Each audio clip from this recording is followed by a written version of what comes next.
This is Earthology Park. We are in the Driftless region of Wisconsin.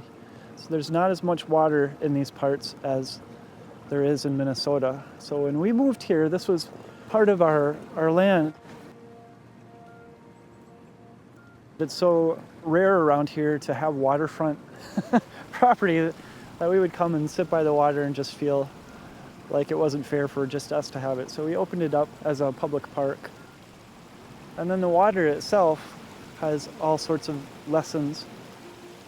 My favorite thing to do ceremonially whenever I get by the water is I like to look at the surface of it and look at the reflections of the water, and then take the time to shift focus and look down into the depths of the water. And that's such a big part of the songwriting process, is shifting from that superficial layer, the chatter up here, and getting past that and getting down into the depths of what we really are. That's where all the good stuff comes from. That's where the healing comes from. It's where a lot of the pain comes from. But it's also where a lot of the lyrics come from. With this album, more so than any before, I've felt when I come out to places like this, I feel like there's a resonance of the people who have lived here for thousands of years before us. So this would all have been Anishinaabe land. I come for guidance here. The whole metamorphosis aspect of the album started off as sort of a wake-up call for bigger global crises like climate change. That in order to make global change, we have to have the individual microcosmic change. Because we've all got to get our roots down and get ready for this big transition that's in front of us. There's a lot of change coming, and we have to change to be ready for it.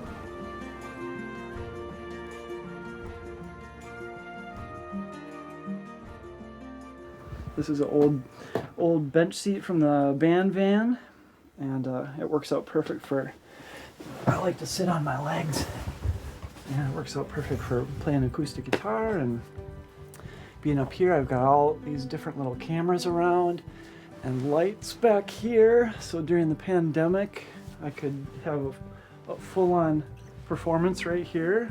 If I did the cameras just right, it would feel like it was a little bit bigger space, but it feels right for me because everything's really close by. I can sit here and I have access to everything, my guitars, the drum set. I'm even thinking about moving my grandma's piano in over here and putting it over here. I mean, it'll be cramped, but I don't know. This is my happy place. But I have an extra big screen here, and I usually have a second monitor here because I do a lot of film scoring. The very earliest albums had a strong philosophy that that you can create art with a really simple setup and not a lot of money. So some of the first albums were recorded with just one simple little microphone, a $60 microphone, and one guitar. All the first albums were one guitar.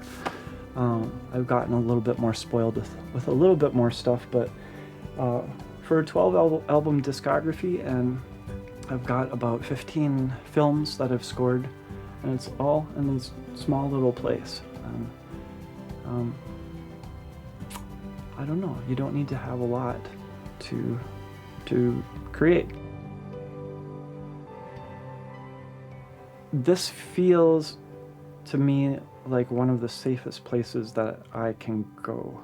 I can be having the hardest time in my day, and I come out here and I close the door. I will often spend a lot of time just sitting right here with a guitar, and this spot right here just feels safe.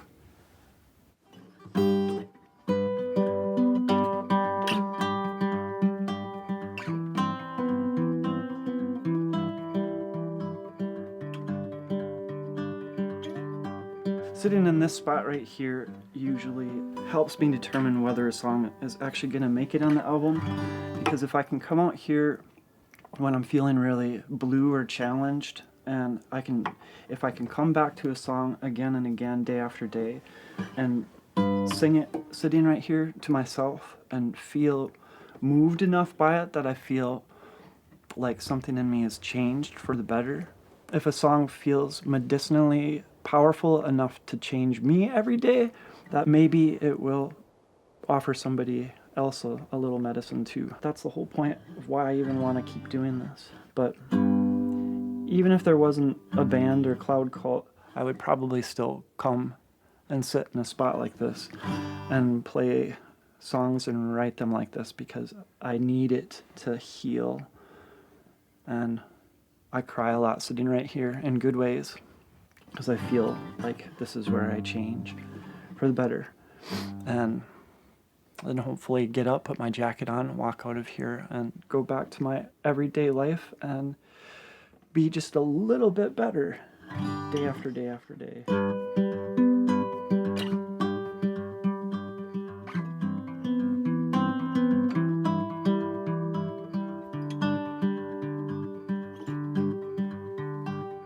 Our first album came out in 2000. There's been a lot of transformation during that time. Initially, it was a solo studio project. We started to get radio play for the first time in different markets around the country, and that's where it became clear that it needed to be a band and come out of the studio. And it was also at a point in our journey where Connie and I had lost our son. And so even though I had all this performance anxiety, nothing could hold a candle to the amount of pain that grief was. And so going on stage suddenly felt like it didn't matter what happened, because nothing could hurt me any worse than I was already hurt.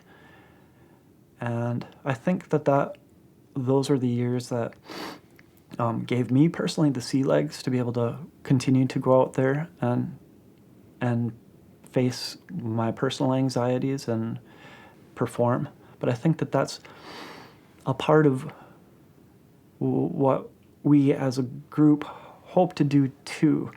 We're all looking for some kind of bigger truth, something that's bigger than us, something that calls and gives us purpose. And that's why the last album was called The Seeker. Sometimes this life's a lonely road. You gotta find it on your own. So build a happy ship. Since living is a trip. You gotta sing the kind of song that you like singing. To the great unknown. To the great unknown.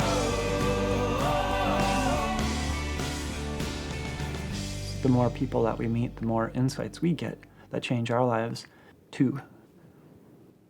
I like the feeling of sitting down in a space and remembering that we're all made out of light, and everything around us is made out of light, and light does not experience time.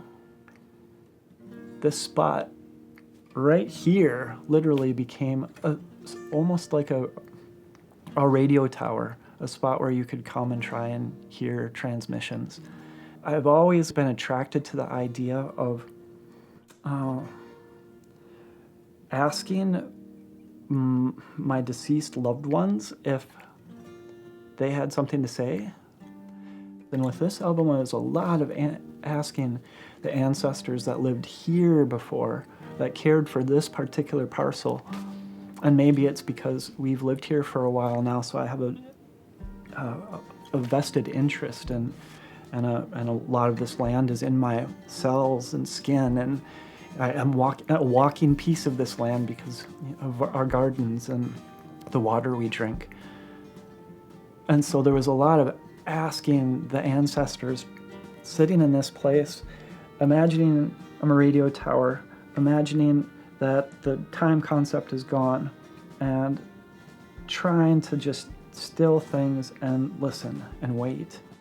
I could spend an exhausting amount of energy trying to find some fancy wrapped box that has the answer to the universe in it.